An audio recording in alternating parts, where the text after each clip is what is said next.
Hello and welcome back to the East Lake Pet Talk podcast. I'm veterinarian Dr. Karen Fling, and today I'm joined by my friend Peggy Compton, who is a long-time animal advocate, but she's here today to talk with me a little bit more about lost pets. When we met last time, we talked a little bit more about the facial recognition programs that are being implemented in many area shelters, but Peggy, you've got a special dog, don't you? Yes, I do. First of all, thank you for having me here to talk about another way to find your lost pet. I have a special dog that is a diabetic dog, and he requires insulin as well as eye drops on a daily basis. And he's the last dog you'd want to have go missing. Oh, yes, he is. But unfortunately, one day he did go missing. He is an escape artist, and I would certainly put him up against any husky because he's really good at opening up gates and doors. But he did escape on me one time, and I was sadly out of town, so I had a lot of friends to call, and fortunately one was able to find my dog. He was on his way home. And how long was he gone? He was gone for about 2 hours. Okay. Well, thank goodness it was only 2 hours, but I imagine that probably put all of the thought process into play of what would happen to a diabetic dog that couldn't get insulin. And, you know, some of these poor dogs with the eye drops they have to have, I mean, there can be catastrophic consequences to their eye health if they don't get these medications on time. So you were lucky that time. Oh, absolutely. I sure was. And you're so right about the eye drops and the insulin. I did some research on different choices to keep them protected. Absolutely. When this happened, that's when I did start my research to find out what could I do to find my dog in case he was lost. And I did come across several companies that offered GPS. So I did research the companies to find out which one best suited my needs, and I did find one, and I've been extremely happy with the services. That's great. And the particular collar that you're using is what kind now? This is by a company called TAG, T-A-G-G, and I was able to buy this over the internet, and it comes with a docking station, and it comes with a little GPS tracking device. Yeah, and this is pretty amazing. This technology has been under development for a few years now, but I was really surprised when I saw your dog's collar at just how small this is. It's pretty low profile. You know, of course, this is for a fairly sizable dog, but it's lightweight too. The collar weighs way more than this little sensor does here. So that was pretty surprising to me. And what about if this collar gets wet? There are two versions of this particular GPS device that I'm using, and this one is waterproof.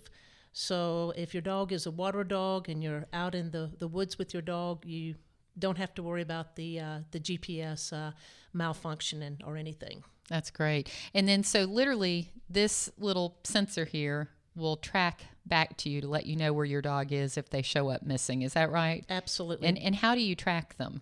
How do you know where they are? What device do you use to pick that signal up on? Actually, you have two pieces that come with this particular device. You have a docking station, and then you have the collar that clips on the collar.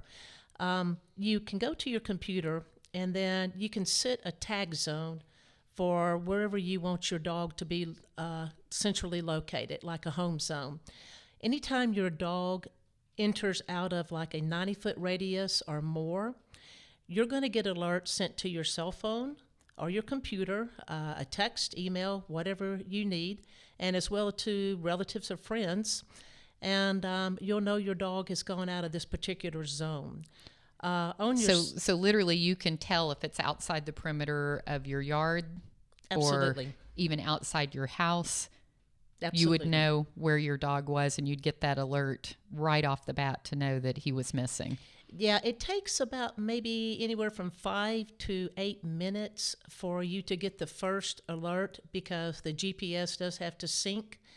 But it is timely enough to where you can be aware that your dog is out of the zone.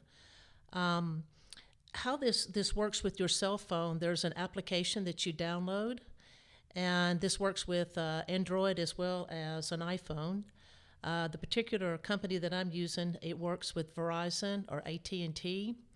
And what you would do is you would just click on the app, and then you could actually see the map of where your dog is located, sort of like if you're using Google Maps.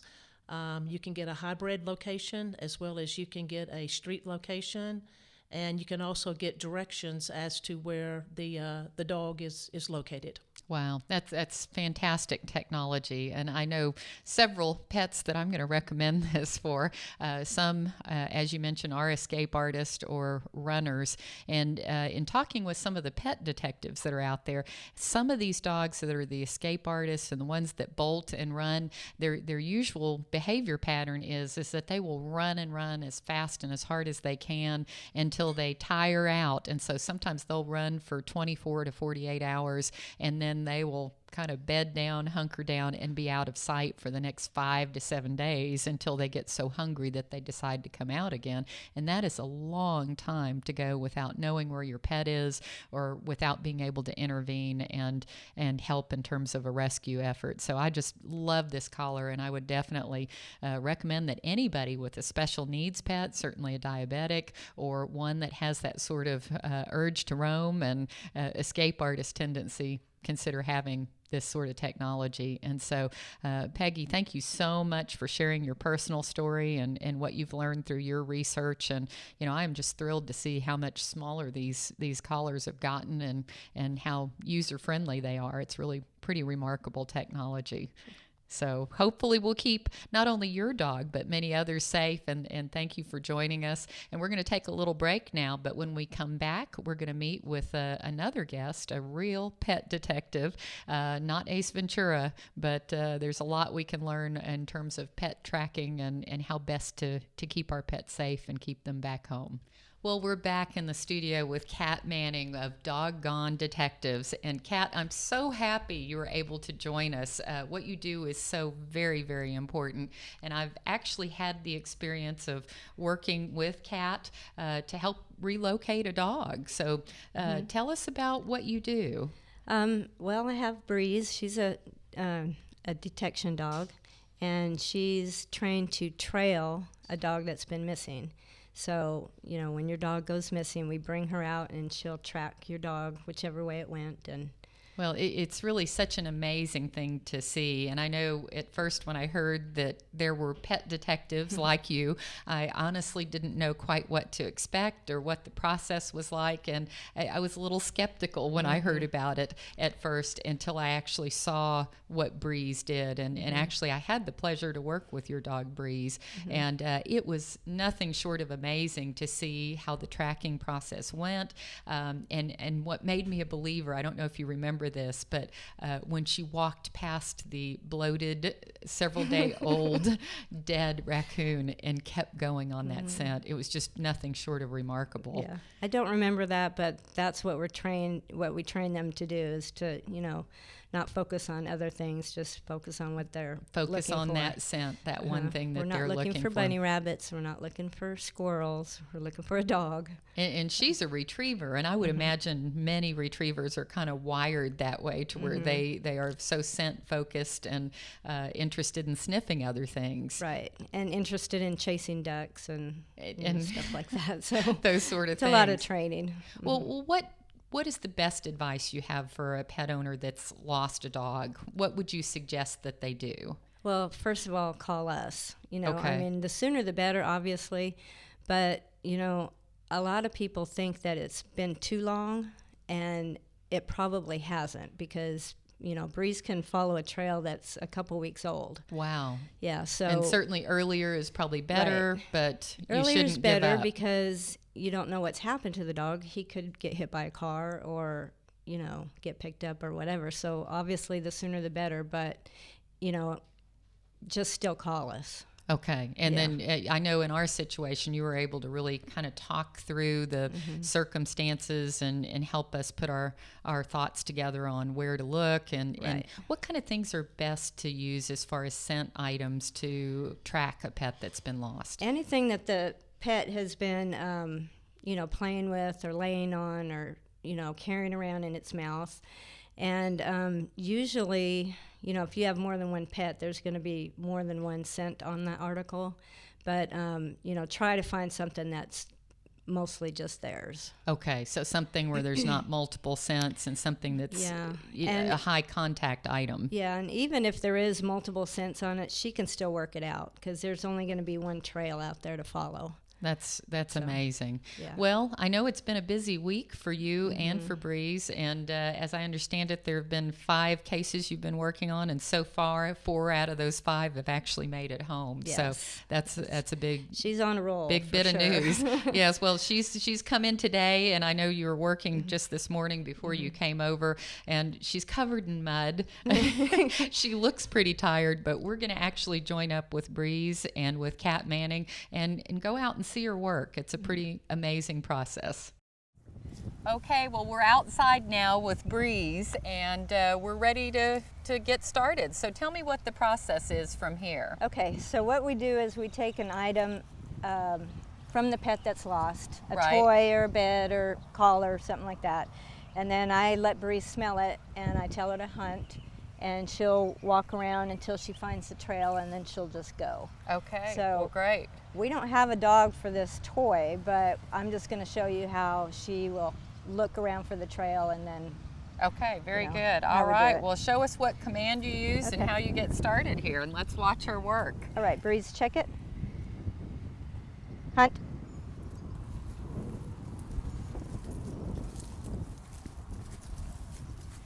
And so as she's looking around, you stay with her and are part of the process with her. Is that right? Yep, I'm always at the end of the line here.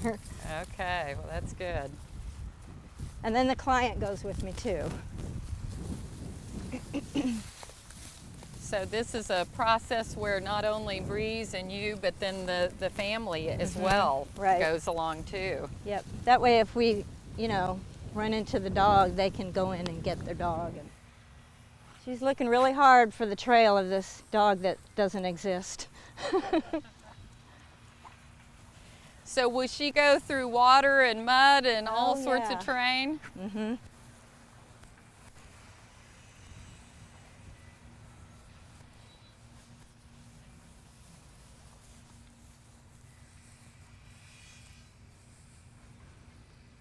Sorry, there's no trail here. Okay, well, Bree's right as usual. She Yep. knows that this is just a toy with a trail that's not going anywhere. Yeah. Well, there you have it. But in a real rescue situation, it's amazing to see her work, Yeah. and we couldn't fool her here today.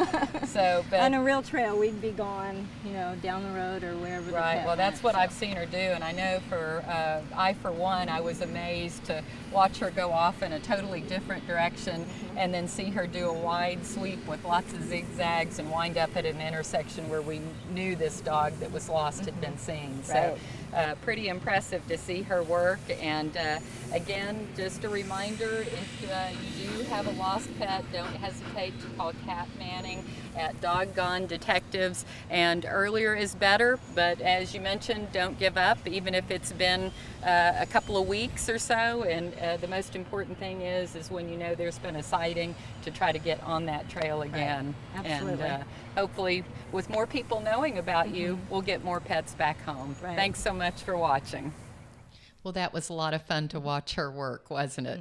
We didn't fool her a bit, though. Yes.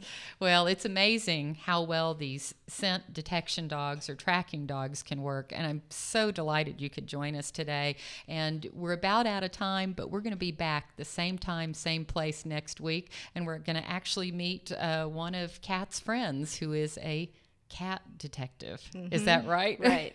and things go a little differently for cats, don't they? Yes, they do. And what are the differences? Cats don't really run and leave a trail like dogs do. They pretty much, hide and go up on stuff and stuff So like that. So you're talking about multiple levels and Right. all kinds of places where a Yeah. cat can go.